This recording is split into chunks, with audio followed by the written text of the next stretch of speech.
beaucoup d'autres députés de tous les groupes qui le rejoignent parce que quand on a des principes, si on veut être crédible, il faut les appliquer en Europe, à l'est de l'Europe, et il faut aussi les appliquer en Afrique.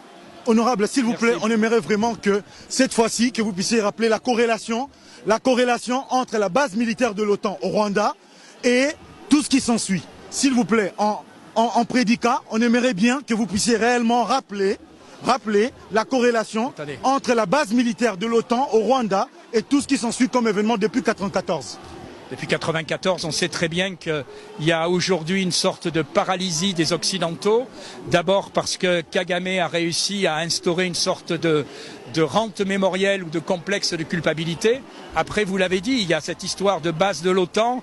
Vous voyez aussi l'accord qu'ont passé les Britanniques, même s'il a été cassé pour récupérer un certain nombre de sans-papiers. Et puis il y a surtout toutes les sociétés qui achètent ces minerais.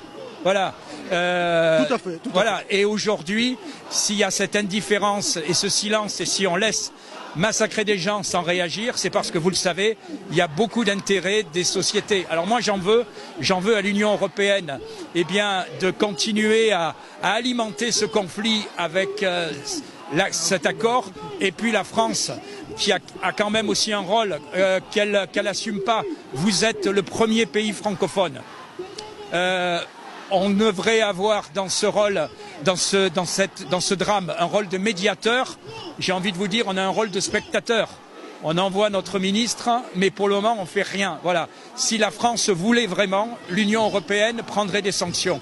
Et il faut arrêter cette complaisance vis-à-vis de M. Kagame et vis-à-vis du Rwanda. Nous osons croire que la France n'est pas que le président Macron. Et donc, notre voix, si c'est porté par certains élus, eh bien, nous sommes prêts à mener ce combat ensemble. Moi, je suis prêt à mener ce combat avec tous les élus qui, tout simplement, disent que quand on a des principes, ils sont valables à la fois à l'est de l'Europe et à la fois au centre de l'Afrique. Merci honorablement. Merci.